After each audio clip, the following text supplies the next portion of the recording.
तो वेलकम है दोस्तों। आज हम लोग जानने वाले हैं फंक्शनल हिंदी IBS सेमेस्टर 2 का क्या पूछा जाएगा। इंपॉर्टेंट क्वेश्चन भी दूंगा, लेकिन हाँ, आपका RU यानी कि रांची यूनिवर्सिटी का क्वेश्चन पूछने का तरीका अलग होगा और NPU यानी कि नीलांबर पीताम्बर यूनिवर्सिटी का क्वेश्चन पूछने का तरीका अलग होगा। सिलेबस दोनों का सेम है। चलिए मैं सबसे रूबरू कराता हूँ आपको। ठीक है, ये रूबरू वर्ड है थोड़ा सा अजीब, मतलब अजीब नहीं, क्या बोलते हैं इसको, उर्दू जुबान है ना। चलिए देखते हैं।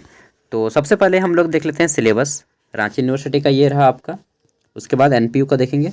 तो यहाँ पे जो है रांची यूनिवर्सिटी का ये क्वेश्चन पूछा जाएगा सब्जेक्टिव फॉर्म में, यानी कि 1 मार्क्स वाले आपके 5 क्वेश्चन होंगे, 5 मार्क्स वाले आपके 2 होंगे। ये हो जाएगा आपका 15 मार्क्स का। ठीक है, बाकी जो बच गया आपका कितना मार्क्स, 35 मार्क्स। तो यहाँ पे बोला गया है कि खंड बी 2, 3, 5 अंकों का होगा। खंड बी 15 अंकों के 6 में से किन्हीं 4 वर्णनात्मक प्रश्नों के उत्तर देने हैं। 15 अंकों के किन्हीं 6, ये गलत यहाँ पे तरीका बताया गया है। ठीक है, तो आपका जो है थोड़ा सा डिफरेंट आएगा, लेकिन रांची यूनिवर्सिटी का सब्जेक्टिव आएगा। ठीक है, जो भी हो रांची यूनिवर्सिटी में आपका जो है लिखने का होगा। और जबकि नीलांबर पीताम्बर यूनिवर्सिटी का अभी मैं दिखा देता हूँ। ये रहा आपका NPU का सिलेबस। ठीक है, NPU यहाँ पे देखिए NPU का सिलेबस, और इसमें बोला गया है कि हम जो है 50 क्वेश्चन पूछेंगे भाई। और 50 क्वेश्चन, हाँ, सॉरी थोड़ा सा, ये जो रांची यूनिवर्सिटी है यहाँ पे 75 मार्क्स का होगा। और आपका पेपर सेट इस तरह से होगा, 1 मार्क्स वाले 5, 5 मार्क्स वाले 2। ठीक है, ये हो जाएगा ग्रुप A 15 मार्क्स का, और ग्रुप B रहेगा 60 मार्क्स का, जिसमें आपको 15 मार्क्स वाले टोटल 6 क्वेश्चन रहेंगे, जिसमें से किसी 4 को बनाना हो जाएगा। ये है रांची यूनिवर्सिटी का क्वेश्चन पूछने का फॉर्मेट। ठीक है, और NPU का क्या फॉर्मेट है, तो ये आपको एक OMR शीट देंगे। ठीक है, NPU में आपको एक OMR शीट दिया जाएगा, और जहाँ पे आपको 50 गो गोला करना होगा। ठीक है, 50 गो गोला करना होगा, OMR पे आपको लिखना नहीं होगा। और 50 क्वेश्चन आपके ऑब्जेक्टिव रहेंगे, 1 मार्क्स के रहेंगे। ठीक है, तो पास करने के लिए 50 में से आपको 20 नंबर लाना होगा, और रांची यूनिवर्सिटी में पास करने के लिए 75 में 30 नंबर लाना होगा। ठीक है, तो देखा जाए तो आसान किसका हुआ, रांची यूनिवर्सिटी का आसान हो गया। क्यों? क्योंकि सब्जेक्टिव जो है इजी होता है मुकाबले आपका ऑब्जेक्टिव, क्योंकि ऑब्जेक्टिव में गया तो गया ठीक है, और लिख के आप कुछ ना कुछ लेते ही आइएगा, लेकिन ऑब्जेक्टिव में सही है तो सही है, गलत है तो गलत है, बस भाई ख़त्म बात। तो चलिए देख लेते हैं पढ़ना क्या क्या है। ठीक है, देखिए दोनों का सेम है। मैं NPU का सिलेबस को फॉलो करता हूँ, बाकी रांची यूनिवर्सिटी में भी सेम है। जैसे मैं दिखा देता हूँ, पाठ को जो है 2 भागों में बांटा गया है, व्यवहारिक हिंदी। ठीक है, व्यवहारिक हिंदी व्याकरण, और दूसरा है अनुवाद परिभाषित शब्दावली और पदबंध। ठीक है, ये 2 हैं, क और ख। अब यहीं पे देख लेते हैं तो NPU का, NPU में भी वही है, व्यवहारिक हिंदी व्याकरण है। ठीक है, और यहाँ पे फिर आपका अनुवाद परिभाषित शब्दावली और पदबंध, दोनों का सेम है ना। हाँ, बस NPU में थोड़ा सा डिटेल में बताया गया सिलेबस को, तो मैं सोच रहा हूँ इसी से आपको दिखाऊंगा। उसके बाद इंपॉर्टेंट क्वेश्चन भी मैंने कुछ रेडी किए हैं। ठीक है, तो चलिए देख लेते हैं क्या क्या बनेगा। देखिए क्या क्या पढ़ना है यहाँ पे देख लीजिए। तो यहाँ पे कुछ टॉपिक ऐसे हैं जिसको आपको खुद से पढ़ना ही पड़ेगा और कोई उपाय ही नहीं है। पहला है हिंदी की प्रकृति, अंग्रेजी की तुलना में हिंदी। ठीक है, वाक्य विन्यास के नियम एवं प्रयोग, लिंग, वचन, क्रिया, विशेषण, उपसर्ग। 1 मिनट, मेरा दोस्त जा रहा है यार मेरा बाइक लेके बिना पूछे। चलिए लेके चला गया यार होता है, कभी कभी होता है। तो चलिए यहाँ पे ये हो गया आपका हिंदी की प्रकृति जानना है आपको, अंग्रेजी की तुलना में हिंदी। ठीक है, ये देखिए आपने गैप गैप दिया गया, गैप गैप बना ना, ये आपका अलग अलग पॉइंट है। फिर है वाक्य विन्यास के नियम एवं प्रयोग। ठीक है, यहाँ पे एक हो गया। अब इतना तक तो मैं आपका सब्जेक्टिव क्वेश्चन रेडी कर दिया हूँ। ठीक है, लेकिन इसके बाद जितना भी आपका व्याकरण का है ये सब आपको पढ़ना पड़ेगा। जैसे आपका जेंडर हो गया यानी कि लिंग, वचन पढ़ना पड़ेगा, एक वचन बहुवचन, लिंग में पुल्लिंग स्त्रीलिंग नपुंसक लिंग पढ़ना पड़ेगा, क्रिया पढ़ना पड़ेगा। ठीक है, क्रिया किसे कहते हैं, क्रिया के कितने भेद हैं, विशेषण किसे कहते हैं, विशेषण के कितने भेद हैं। ठीक है, उपसर्ग, शब्द के आगे जो जुड़ता है उसको उपसर्ग बोलते हैं, प्रत्यय शब्द के पीछे जो जुड़ता है उसको प्रत्यय बोलते हैं। ध्वनि की प्रकृति या मतलब इसको हम लोग बोल सकते हैं स्वर वर्ण, व्यंजन वर्ण। ठीक है, पढ़े हैं ना स्वर वर्ण, अ आ स्वर वर्ण हो गया, क ख ग घ व्यंजन वर्ण हो गया, अक्षर संबंध। ठीक है, भाषण की शैली कैसी होनी चाहिए, लहज कैसी होनी चाहिए, तो सहज सरल होनी चाहिए। ये सब आपको पढ़ रहे हैं। इतना पढ़ लीजिए, आपका यहाँ से जो है 25 मार्क्स आएगा और इससे 25 मार्क्स आएगा, ठीक है। अभी मैं इंपॉर्टेंट क्वेश्चन भी दिखाऊंगा और इसके अलावा मैं शायद और दूसरा वीडियो नहीं बना पाऊंगा, शायद क्या नहीं ही बना पाऊंगा, क्योंकि देखिए बहुत सारा टॉपिक है, उन सबको कवर करना होता है और अकेला आदमी क्या क्या करेगा। जहाँ तक संभव है मैं फिर भी कोशिश करता हूँ, ठीक है। बहुत सारे ऐसे हैं जिसका मतलब मैं एक भी वीडियो नहीं बनाया हूँ। चलिए नेक्स्ट है आपका अनुवाद, परिभाषा, शब्दावली और पदबंध। इसमें क्या क्या करना है देखिए दोस्तों, इसमें आपको जो है थोड़ा सा आर्टिकल वगैरह पढ़ना होगा, संविधान वगैरह, जिसमें अनुवाद है, ठीक है, कि अनुवाद की संकल्पना पहला यहाँ पे हो गया। फिर अनुवाद की प्रकृति कैसी होती है और प्रकार, ठीक है, ये हो गया। फिर अनुवाद का शब्द अनुवाद एक होता है, एक भाव का अनुवाद होता है, एक पूर्ण अनुवाद होता है, एक सार अनुवाद होता है, ठीक है, एक व्याख्या जिसको हम लोग बोलते हैं व्याख्या अनुवाद होता है, और अध्ययन क्षेत्र, विषय वस्तु, महत्व, इन सब के बारे में आपको पढ़ना है अनुवाद के संबंध में, ठीक है, कि कौन सा भाव अनुवाद है, कौन सा शब्द अनुवाद है, ठीक है, समझ गए हैं। नेक्स्ट है हमारा यहाँ पे अगला है हमारा कार्यालय भाषा। तो कार्यालय भाषा जिसको हम लोग ऑफिस में यूज करते हैं, जैसे दफ्तर, दफ्तर मतलब क्या होता है, ऑफिस, ठीक है। क्लर्क, क्लर्क मतलब किरानी, यानी कि जो आदमी थोड़ा सा जोड़ घटाव का काम करता है, आजकल तो क्लर्क कंप्यूटर में बैठने लगा, ठीक है। कार्यालय भाषा एक्ट भाग 3 के अंतर्गत आने वाली अभिलेखों की द्विभाषीकरण, ये आपको जानना है। फिर जानना है आपका कार्यालय भाषा पत्रों,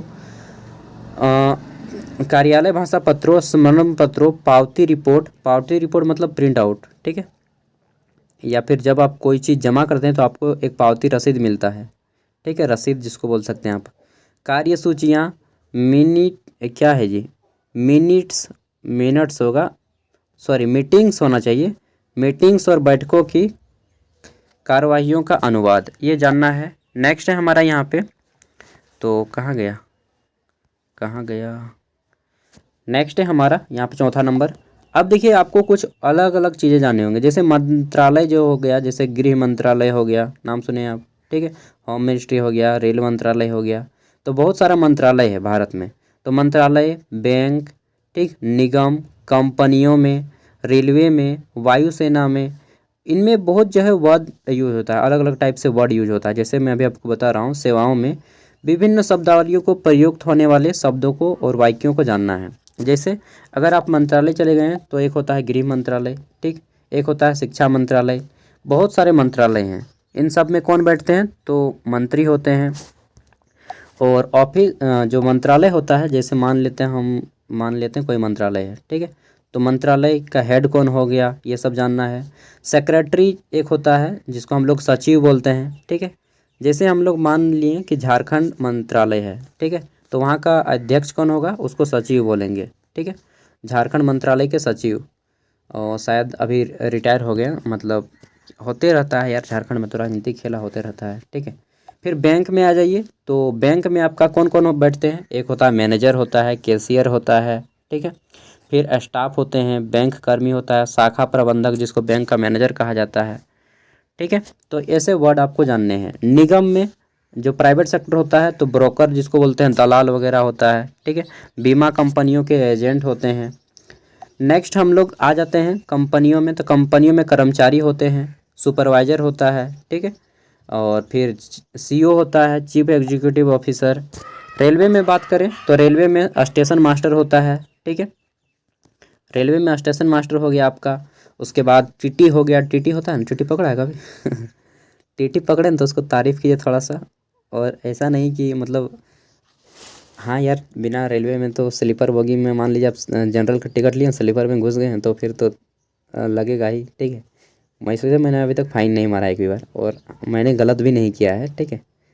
तो रेलवे में कौन कौन से वर्ड होते हैं, ठीक है, जैसे कि रेल मंडल हो गया, जोन हो गया, ठीक है, कौन सा किस जोन में आता है, ये सारी चीज़ें आपको जाननी है, थोड़ा बहुत, ज़्यादा नहीं, ठीक है। नेक्स्ट वायुसेना, वायु सेवाओं में क्या होता है कि मान लीजिए हम लोग वायुसेना नहीं बोला है, नहीं सेना नहीं बोला, नहीं तो फिर आपको ब्रिगेडियर जानना होगा कि ब्रिगेडियर कौन होता है, लेफ्टिनेंट कौन होता है, कर्नल कौन होता है, ठीक है, ग्रुप एडमिरल कौन होता है, ये सब आपको नहीं जानना है। वायु सेवा बोला है, वायु सेना नहीं बोला है, ठीक है। सेना बोल देता तो एयरफोर्स जानना होता। अभी आपको जानना है एयरलाइंस के बारे में। तो इसमें आपको जानना है कि जो वायु सेवा होता है, एयरलाइंस क्या है, ठीक है। हवाई पतन क्या होता है, हवाई पतन, रनवे क्या होता है, हैंगर क्या होता है, ठीक है। उसके बाद आपको जान लेना है कि ये जो आपका क्या बोलते हैं, पायलट कौन है, उसके बाद एयर होस्टेस कौन होते हैं, ठीक है। तो फिर एक होता है डोमेसियल। देखिए भारत में जो है एक तरह से होता है आपका इंटरनेशनल एयरपोर्ट, एक होता है आपका इंटरनेशनल एयरपोर्ट हो गया, एक हो गया डोमेस्टिक एयरपोर्ट। डोमेस्टिक एयरपोर्ट में क्या होता है कि आपको जो है भारत के अंदर में ही यह सेवाएं प्रदान करेगा। और एक इंटरनेशनल एयरपोर्ट, जैसे झारखंड में अभी भी एक भी इंटरनेशनल एयरपोर्ट नहीं है। अगर आपको भारत से बाहर जाना है तो आपको कलकत्ता में जा कर के बैठना पड़ेगा हवाई जहाज़, फिर आप इंटरनेशनल एयरपोर्ट का करेंगे, ठीक है। तो ये सब आपको जानना पड़ेगा और इसके लिए आपको खुद से जानना ही होगा। और मतलब क्या करिएगा वो मैं बता देता हूँ। शब्द निर्माण के नियम, हाँ ये मैं बता सकता हूँ, ठीक है। शब्द निर्माण के नियम ये हो गया, ये आपको एग्जाम में आएगा। उसके बाद जो आपका प्रैक्टिकल होगा वो प्रैक्टिकल में आपका यहाँ से आएगा, इस पत्र का मूल्यांकन विश्वविद्यालय के बाह्य परीक्षा एवं आंतरिक परीक्षा करेंगे एवं इसकी मौखिक संपन्नता कराई जाएगी। ये बोला गया है एनपीयू में। आर्मीओ में क्यों बोला गया है, तो यह बोला गया है, सेम चीज़ बोला गया है कि आंतरिक इसकी मौखिक की भी संपन्न कराई जाएगी, यानी कि आपका ओरल भी होगा, ठीक है। अब देखिए मैं कुछ इंपॉर्टेंट क्वेश्चन दिया हूँ। अगर आप ये सारे क्वेश्चन को देखिएगा, सर्च मारिएगा गूगल पे या फिर गेस्ट पेपर है तो गेस्ट पेपर पे, जनरली इन सब को गेस्ट पेपर नहीं मिलता है, ठीक है। फंक्शनल हिंदी, इसको हिंदी में बोलते हैं प्रयोजन मूलक हिंदी, IBS 7B। इसमें देखिए आपको क्या क्या है, ये तो जनरली रांची यूनिवर्सिटी का डायरेक्टली काम में आएगा, लेकिन NPU वालों को भी काम में आएगा। आपको अभी मैं तरीका बता रहा हूँ, थोड़ा सा सब्र रखिएगा, बस इसको बताने दीजिए। हिंदी भाषा की प्रकृति, ठीक है, यानी कि स्वरूप तथा विशेषताओं का वर्णन करें, पहला क्वेश्चन हो गया। ये 15 मार्क्स का आ सकता है। जितने भी है मैं 6 ही क्वेश्चन दे रहा हूँ और सभी इम्पोर्टेंट हैं। अंग्रेजी की तुलना में हिंदी का मुख्य अंतर स्पष्ट करें, ठीक है। इसी क्वेश्चन को अथवा में दे सकता है कि अंग्रेजी भाषा का हिंदी पर या हिंदी भाषा पर कितना प्रभाव पड़ा, वर्णन करें, ठीक है। नेक्स्ट है हमारा वाक्य विन्यास, अर्थ, परिभाषा, नियम तथा प्रयोग को उदाहरण सहित वर्णन करें, ठीक है। नेक्स्ट देख लेते हैं हमारा, तो पूछा गया है कि अनुवाद, परिभाषा, शब्दावली और पदबंध, इन सब के बारे में बताइए। अनुवाद, परिभाषा, शब्दावली और पदबंध, ठीक है। जो आपका 25 नंबर इससे आएगा और 25 नंबर आएगा व्यवहारिक हिंदी व्याकरण, ये इजी है और ये थोड़ा सा आपका टफ है, ठीक है। तो पास तो सबके हो जाएगा यहाँ तक तो ठीक है, लेकिन इसमें ज़्यादा मार्क्स ला पाना NPO को दिक्कत में होगा। रांची यूनिवर्सिटी वाले मार्क्स लेते आएंगे ज़्यादा, लेकिन NPO वालों को दिक्कत होगा क्योंकि उनको ऑब्जेक्टिव है, ठीक है। तो देखिए अनुवाद की प्रकृति क्या है, फिर है कि अनुवाद के विभिन्न प्रकारों को बताइए तथा अनुवाद के स्वरूप एवं महत्व को बताइए। अगला है राजभाषा अधिनियम 1963 की धारा 3 के अंतर्गत कुल कितने तरह के अभिलेख हैं और कागजात हैं, भाषी का उदाहरण आते हैं, ठीक है, इसको जानना है। फिर शब्द निर्माण कैसे होता है, इसके कितने नियम हैं, ठीक है। ये सारी चीज़ आपको जाननी है, बस इतना कर लीजिए, आपका एग्ज़ाम डेफिनेटली क्वेश्चन मैच कर जाएगा कुछ तो कुछ।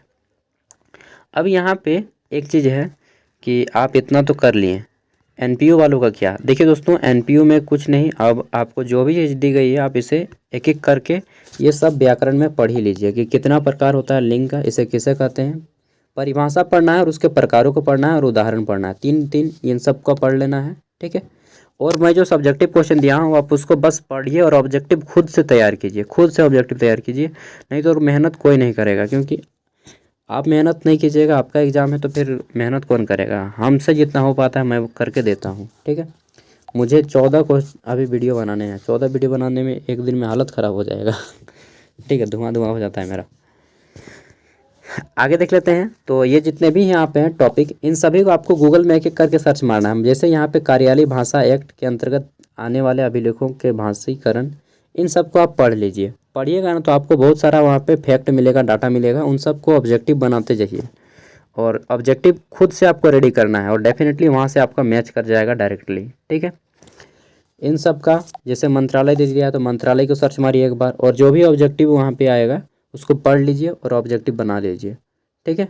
बाकी जो होगा, तुक्का मारने का तरीका मैंने बता दिया है कि देखिए जब भी तुक्का मारिएगा सबसे पहले क्या होता है, मान लीजिए आपका OMR सीट है, तुक्का मारने का तरीका भी बता ही देता हूँ। OMR सीट है, ठीक, पहले जितना क्वेश्चन बन गया 50 में डेफिनेटली आपका 20-25 क्वेश्चन जो है ना इजीली बन जाएगा, बहुत ईजी रहेगा 20-25 क्वेश्चन की। क्रिया के कितने भेद हैं, चाहे पूछ देगा विशेषण के कितने प्रकार हैं, ठीक है, तो बता दीजिएगा 4 हैं। लिंग के कितने हैं, 3 हैं, 2 हैं। उपसर्ग किसे कहते हैं, तो ऐसा ऐसा क्वेश्चन आएगा, इस शब्द में कौन सा उपसर्ग है। तो इजी क्वेश्चन आएगा आपका, 20 को मान लेते हैं, 20 को ईजी है, ठीक है। बाकी बच गया 30 को, 30 को जो आपसे मतलब जो एकदम कम पढ़ा है उससे 30 को मतलब जो एकदम कम पढ़ा है ना उससे भी 20 को क्वेश्चन बन ही जाएगा। तो बच गया 30 को क्वेश्चन। और अगर आप अच्छे से तैयारी करें तो अब तो आप 40 तक भी बना सकते हैं, ठीक है। मान लेते हैं कि आपका जो है 30 क्वेश्चन बच गया, तब आप क्या कीजिएगा, सब में एक ही ऑप्शन मारिए। बी मार रहे हैं तो सब में B B B B B B B सब में पुराइए, सी मार रहे हैं तो सब में सी सी सी सी पुराइए, ठीक है, ऐसा कीजिएगा। और हाँ, अगर किसी ऑप्शन में आपको ये मिल जाए कि इनमें से सभी ये ऑप्शन मिल जाए, ठीक है, चाहे ए और बी दोनों, तो ये ऐसे ऑप्शन जो होते हैं ज़्यादा संभावना होते हैं सही होने के, ठीक है। तो मिलते हैं अगली वीडियो में, तब तक के लिए बाय। इसका पूरा का पूरा PDF मैं वीडियो को डिस्क्रिप्शन में दे रहा हूँ। फंक्शनल हिंदी का शायद मैं और वीडियो नहीं ले पाऊँ, ठीक है। ऑब्जेक्टिव आपको खुद से रेडी करना है, सॉरी, और इससे ज़्यादा तो मैं हेल्प नहीं करूँगा क्योंकि मुझे और भी लोगों को हेल्प करना है, ठीक है। अगर मैं एक ही वीडियो टॉपिक के पीछे पड़ गया तो फिर बहुत सारे बच्चों को निराशा देखना पड़ेगा। Thank you, bye. आपको तो सिलेबस भी पता चल गया, क्या से पूछेगा, कहाँ से पूछेगा, ये सब भी पता चल गया। बहुत सारे ऐसे दोस्त हैं जिनको ये भी नहीं पता कि हमें क्या पूछा जाएगा ठीक है, थैंक यू, बाय। जब आपका एग्ज़ाम हो जाए तो आप अपना क्वेश्चन पेपर हमें इस नंबर पे सेंड कर दीजिएगा प्लीज़, 89 86 60 75 41, ताकि मैं आपके जूनियर कैंडिडेट को दिखा सकूं, ठीक है। और साथ में जो है आपके क्वेश्चन का आंसर भी कर सकूं। जब आप लोग एग्ज़ाम देखाइए तो क्वेश्चन का मैं आंसर भी बता पाऊँ और आपके जूनियर को मैं हेल्प भी कर पाऊँ। साथ ही अगर आपका कोई बहुत इंपॉर्टेंट क्वेश्चन हो जिसे आप पूछना चाहते हैं तो आप हमें इससे पूछ सकते हैं, लेकिन केवल इम्पोर्टेंट। ऑल द बेस्ट दोस्तों, जाइए और आप लोग अब जो भी करना है एग्ज़ाम से पहले पहुंच जाइएगा आधा घंटा, ठीक है। बाइक को थोड़ा स्पीड चलाइएगा, नहीं धीरे चलाइएगा, ठीक है। Thank you.